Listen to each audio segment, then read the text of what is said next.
The fluorescent lights hummed above me as I sat in the examination room, my fingers gripping the edge of the paper-covered table. Dr. Martinez had been my physician for 3 years, but today something was different. His hands trembled as he checked my blood pressure, and his eyes kept darting toward the door. "Everything looks normal," he said loudly, then leaned in close, pretending to adjust the stethoscope around his neck. In one swift motion, he pressed a folded piece of paper into my palm. His whispered words chilled my blood. "Read this in the bathroom, now." I waited until his footsteps faded down the hallway before unfolding the note. 5 words in his rushed handwriting. "Run now. Trust no one." My heart hammered against my ribs. This wasn't just another routine checkup anymore. For weeks, I'd been coming to Riverside Medical Center for tests, dizzy spells that started after my promotion to head nurse at a competing hospital. The timing had seemed coincidental. Now, Dr. Martinez's warning suggested otherwise. I grabbed my purse and slipped out of the examination room. The hallway stretched before me like a tunnel, every nurse and orderly suddenly suspicious. Near the elevator, I spotted 2 security guards talking in hushed tones, their eyes scanning the corridor. One of them looked directly at me. Instead of taking the main elevator, I ducked into the stairwell. My mind raced as I descended. 3 months ago, I'd discovered discrepancies in medication logs at my hospital.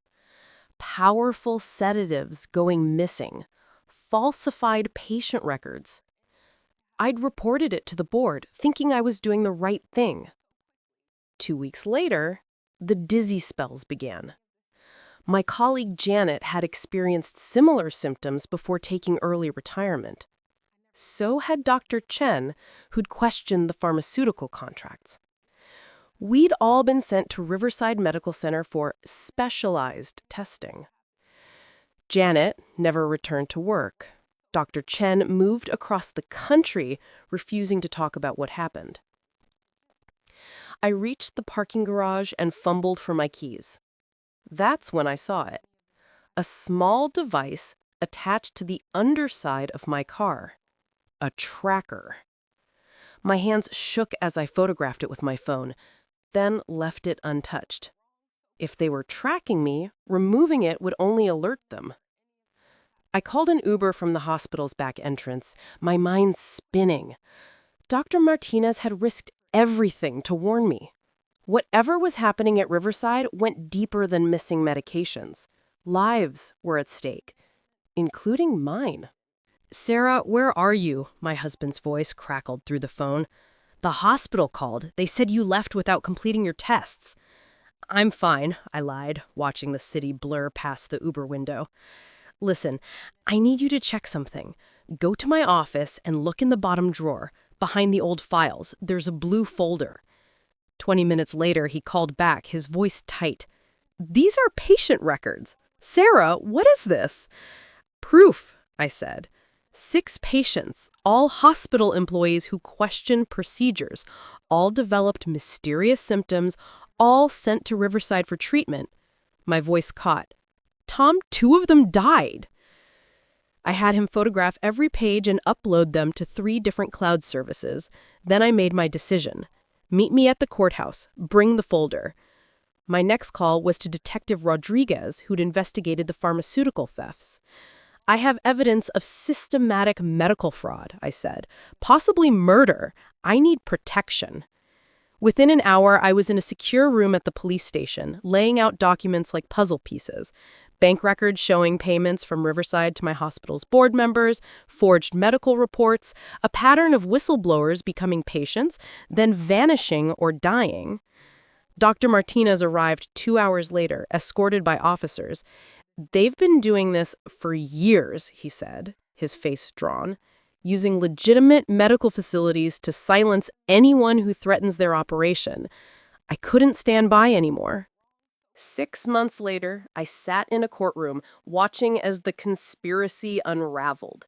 17 arrests, including 3 board members and Riverside's chief administrator. The pharmaceutical theft had been just the tip. They'd been selling organs, conducting illegal trials, and eliminating anyone who got too close to the truth. Dr. Martinez's testimony was devastating. He documented everything, building a case while pretending to be complicit. His note hadn't just saved my life, it had exposed a network of medical corruption spanning 3 states. You showed tremendous courage, the prosecutor told me after my testimony, but I didn't feel courageous. I felt grateful to be alive, to see justice served, to know that no more nurses would mysteriously fall ill for doing their jobs. I returned to work last month, not at my old hospital, that board was dissolved, but at a new medical center built on transparency. Dr. Martinez practices there too, his conscience finally clear. We don't talk about that day often, but sometimes I catch him checking the exits, making sure his patients have an escape route. Janet came back to nursing. Dr. Chen testified via video link, his faith in medicine slowly returning. We'd all been marked for silence, but instead, we'd found our voices. Every morning, I keep that note in my desk drawer. Run now, trust no one. Not as a reminder of fear, but of the moment one doctor's conscience outweighed his complicity. Sometimes running isn't cowardice. It's the first step towards coming back stronger. The dizzy spells stopped the day they made the arrests. Psychosomatic, they said, caused by the slow-acting poison of institutional betrayal. But I knew better. My body had been warning me all along, just as Dr. Martinez finally had. Some boundaries are drawn in courtrooms. Others are drawn in small, brave acts. A trembling hand passing a note, 5 words that changed everything. We set our boundaries not in revenge, but in truth. And sometimes that's the most powerful medicine of all. Which city are you listening from? Share your thoughts below.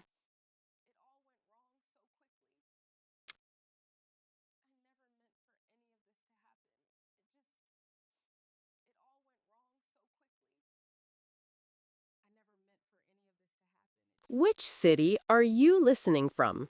Share your thoughts below.